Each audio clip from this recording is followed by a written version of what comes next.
Ini adalah bentuk dari Gapura Wringin Lawang sebelum dilakukan restorasi. Sebagai kerajaan besar, Kerajaan Majapahit tentu meninggalkan bangunan-bangunan yang khas. Beberapa peninggalan Kerajaan Majapahit, di antaranya ada yang masih bisa dinikmati sampai sekarang. Peninggalan Kerajaan Majapahit tersebut sebenarnya beraneka ragam. Namun, beberapa yang ditemukan kebanyakan berbentuk candi. Candi peninggalan Kerajaan Majapahit yang ditemukan ini sangat penting sebagai salah satu sumber berita sejarah Kerajaan Majapahit. Meskipun ada beberapa bagian yang sudah tidak utuh lagi, namun candi peninggalan Kerajaan Majapahit cukup banyak memberikan informasi terkait sejarah Majapahit.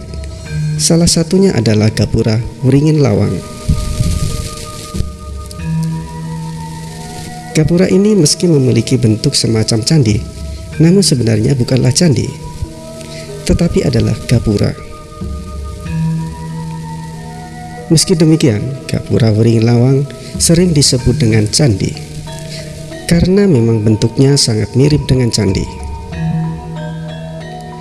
Gapura sendiri adalah semacam pintu gerbang masuk pada istana atau bangunan besar pada masa Kerajaan Majapahit.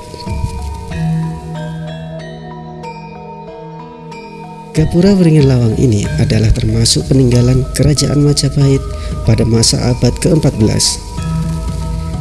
Lokasinya berada di Jatipasar, Kecamatan Trowulan, Kabupaten Mojokerto, Jawa Timur, Indonesia. Wringin Lawang adalah bahasa Jawa yang dalam bahasa Indonesia berarti pintu beringin. Gapura ini disusun atas batu bata merah yang sangat rapi dan tingkat presisinya sangat tinggi. Luas dari Gapura Wringin Lawang adalah 13 kali 11 meter dan tingginya adalah 15,5 meter. Bangunan Gapura Wringin Lawang ini diperkirakan dilakukan pada abad ke-14. Gerbang atau gapura ini sering disebut dengan candi karena memiliki gaya seperti candi bentar atau model gerbang yang terbelah. Model arsitektur seperti ini diperkirakan muncul pada zaman Majapahit dan yang kini banyak ditemukan dalam arsitektur Bali. Banyak ahli sejarah sepakat bahwa Gapura Wringin Lawang adalah pintu gerbang masuk pada sebuah kompleks bangunan yang penting di ibu kota Majapahit. Dugaan yang cukup kuat menyebutkan bahwa Gapura Wringin Lawang ini merupakan gerbang pintu masuk ke kediaman Mahapati Gajah Mada. Ada lagi yang menyimpulkan bahwa Gapura Wringin Lawang adalah gapura masuk ke Kerajaan Majapahit yang ada di sebelah utara Candi Wringin Lawang. Namun demikian, gapura ini belum bisa dikatakan sebagai pintu atau gapura utama masuk ke Kerajaan Majapahit, karena pintu gerbang Istana Majapahit berpagar besi dan kereta bisa masuk ke dalamnya.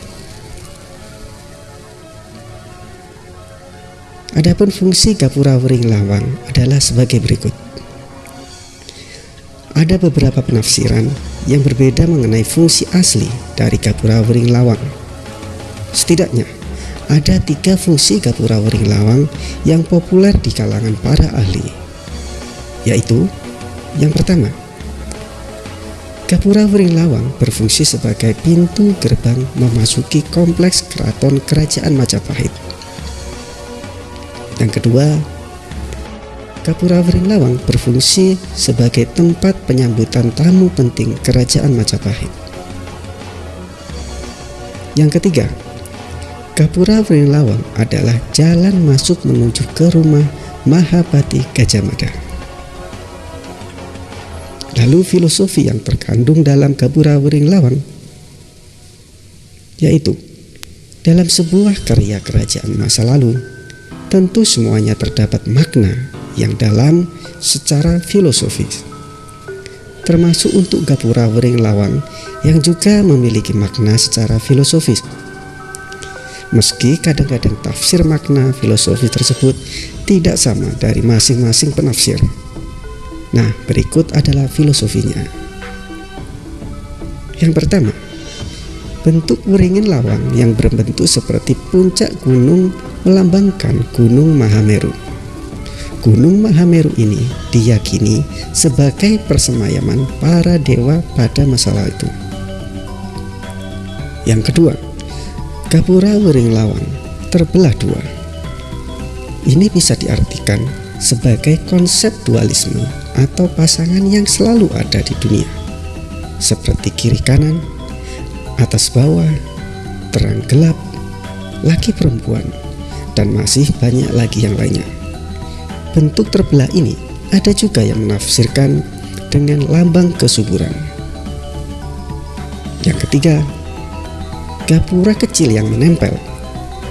Gapura kecil yang menempel ini bisa terlihat jika dilihat dari luar yang letaknya pada bagian induk. Gapura kecil ini digambarkan sebagai gerbang yang dimiliki rakyat dan yang lebih besar merupakan milik dari raja. Ini bisa diartikan sebagai kebijaksanaan raja lebih besar daripada kekuasaan rakyat. Namun, rakyat sepenuhnya berada di bawah perlindungan kekuasaan dan kebijaksanaan raja.